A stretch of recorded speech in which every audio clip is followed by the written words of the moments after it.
tell you what, when these guys get it right, they get it very, very nicely right. And this was an awesome episode. Let's talk about it.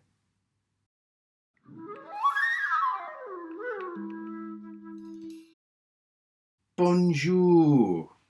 So, well, I've got to say, from this week, from the opening scenes of Montana in that bleak, beautiful wilderness, that winter of snow and ice and that low sun and the cold, right from the opening scenes of this, into the madness it descended into. This has got to be, despite it not having the clickers and the bloaters and the zombies and all the rest of it going on in it, this was just a great episode of TV. This was just a great, and it's a real shame. I'll just say quickly, because this is going to be an overarchingly positive review of episode 8 of The Last of Us, by the way, in case anyone's getting all fidgety. I'm going to get back to how I reviewed the first 6 episodes of this show, which was praise, and I'm praising this one. And right from the beginning, one thing I will say is this was a proper piece of genre drama within just a well-written piece of tense storytelling set within a weird and wonderful world of the post-apocalypse. Just great, from the weirdos, from the weirdo religious cult you kind of had at the beginning, and you kind of know you're uneasy with them right from the start, even though they kind of set it up as just a generic group of people, but they started off with a biblical quote, which was nice. I always love. That's just me personally.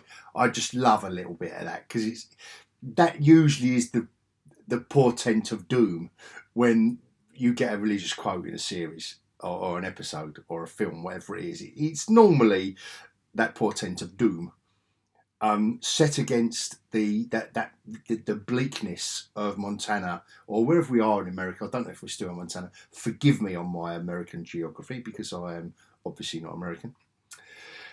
And the next thing I will say, but I have kind of said it before. No, I've definitely said it before about Bella Ramsey.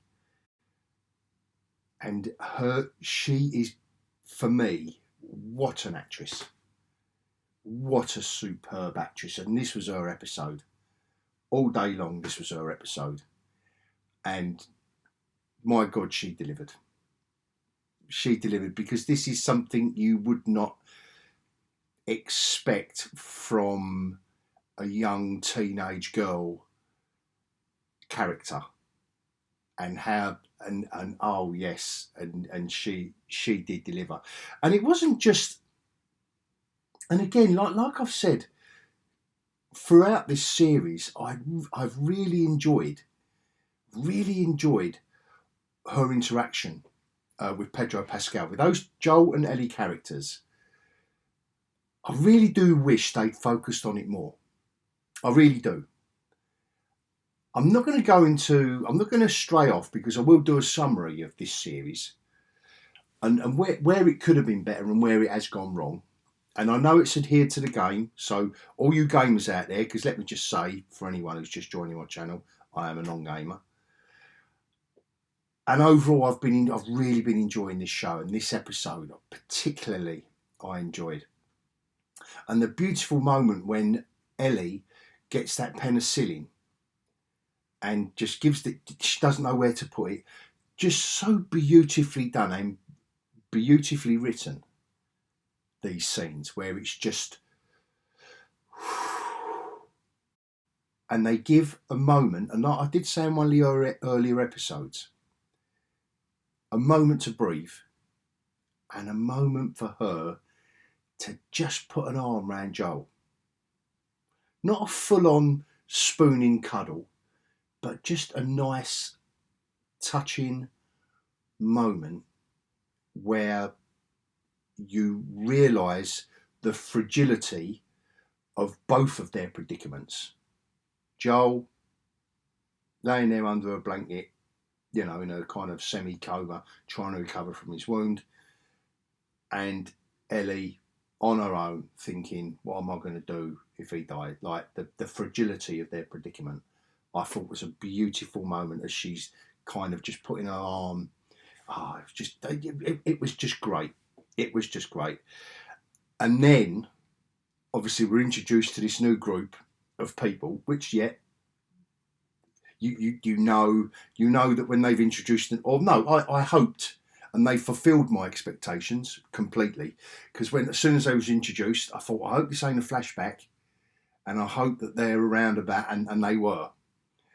And the hunting scene was well done. When Ellie goes face first in the snow, getting when a rabbit gets one over on her, I just thought just gives you a moment of pause and relaxation. And then they give you the gut punch when it comes in, when the action and the brutality comes in.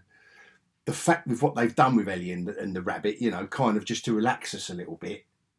She gets the deer, and then we're right into it. We're introduced into the two of the new gang of characters, and they are linked to the characters that stabbed Joe.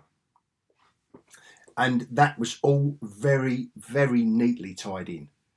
Very neatly tied in, and we're all in the same area, and it's all plausible. And there were so many tense moments. So from that beautiful moment, and that's kind of like the last moment, right up until the end scene. That's the last moment, and then it's a breakneck pace from there.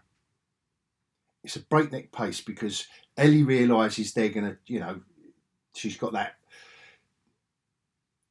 And like I say, it's her episode. How she is on the horse with the gun, come and get me, you fuckers, and all that. She's great. She is great. There's ever a believable character in a post-apocalyptic storyline, it is Bella Ramsey as Ellie. I've got to say. And then after that, so she gets knocked out, and they've dragged her back to the village. And the tense, she's left Joel with a knife, and he's still.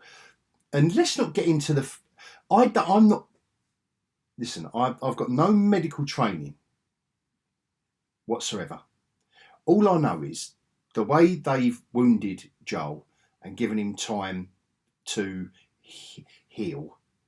I don't know whether that is medically accurate, but dramatically was superb. I just enjoyed it.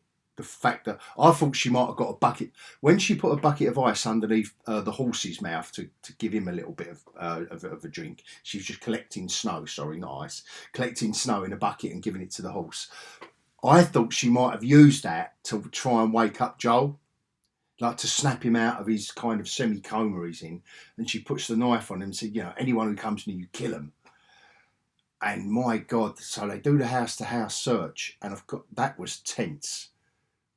Beautifully tense scene. The tension in that was, I loved it. I just loved it. And the build-up, the writing as well. Craig Mazin, is it Mazin who writes this? Mazepin, whatever it is. Marzipan. That was just great writing there. Right there. Seeing Ellie, we'd seen from an episode or maybe even two before, because it's the sewing kit that she's got from the kitchen on the floor. We know where one of the protagonists are, because he's looking at the drawer on the floor where she got the needle and thread out of to stitch up Joel. So we know, oh my God, he is in the house where Joel is. The last time we've seen Joel is with still just coming out of it with the knife, and then a couple of scenes later, that was just nicely done. And my God, when Joel comes back, what a brutal scene! What a brutal scene! The knife in the back of the neck, and just they're both laying down on the floor. He's watching the life drain away out of the first guy he's done. Joel awake. It's my God, and then he's done the other two. He's done the other two, and asking him questions, and he just went straight in with the knife in the knee. I loved it. And I love the way he was straining to punch the bloke as well. Like I say, whether that is all medically accurate or not, I don't know. But I really enjoyed it. I did suspend my disbelief in it. I think the programme has done enough to make me think, well, all right, I'm glad Joel's back, if you know what I mean.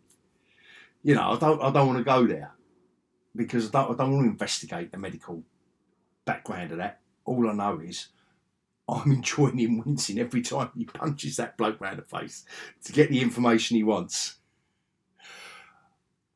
And then, my God, when he just does him in, and the other bloke, and then he's got the bar, yeah, never mind. It just does him in. I mean, I thought there might have been maybe it would have been a bit over the top. I thought the next time we see Joel, he's going to be going through the town, one by one, taking them all out. They're going to come at him. I thought he was going to go full Rambo. The episode of TV was better for it, not to go for my idea, but I thought they may have gone there. I'm glad they didn't. Once I got to the end of the episode, I'm glad they didn't. I'm not saying that as a fault of the show. It's full credit to them for their restraint in giving us the Ellie versus the preacher scene, which was so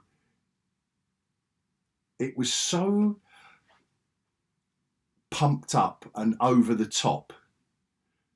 It was glorious with the fire, the way they set up, the way she throws it, and he's looking at the curtain thinking, setting up this almost like this hellscape where you can put the preacher and Ellie into. I just really enjoyed it. It was fully over the top. It really was fully over the top with his monologue. And then you're realising, he's not just a cannibal, but he's like a rapey cannibal.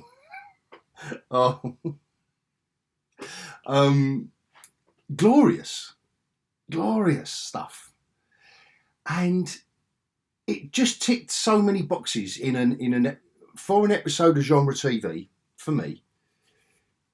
The violence of it was so nicely, and Ellie's scenes, like in the cage, breaking the preacher's fingers, and with the cleaver. I've got to admit, there's been enough set up for Ellie's character to make all of this believable. And those moments where the preacher is with her, saying, "I see you for how violent you are," and then, my God, does she show him?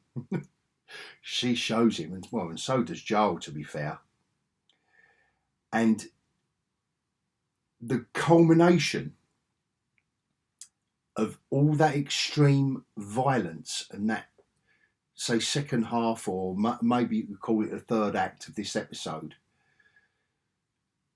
that reunion of them at the end,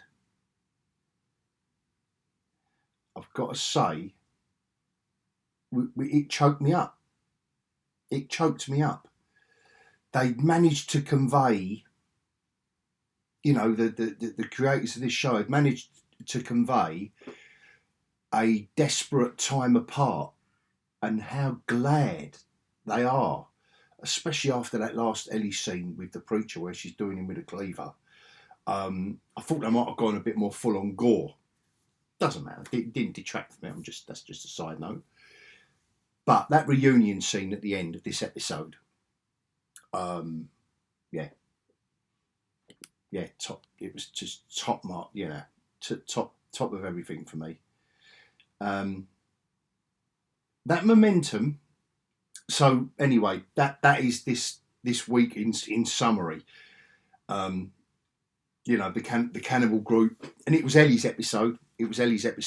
and thoroughly enjoyable. May even be, and I don't know till I rewatch it all the way through, which I think this show is worthy of. It's got some episodes that are slower than others. Let's just say that before anyone gets controversial. But I will be rewatching this series. What I can't help feeling, just in summary, is that this was another great episode of TV. The production design, the acting, in front of and behind the camera, everything on this show has been top notch. Don't know so much about, anyway, let's save that for the summary. But the only thing I will say is, how good would it have been if this was 3 episodes ago and we saw this ramping up of tension and we saw how strong this bond is. I know they're going a different way with the story, obviously. We've got the last episode next week. But maybe I should save this quick opinion. But no, I'm going to air it here now. I've got halfway through. How good would this episode have been, and how much of a great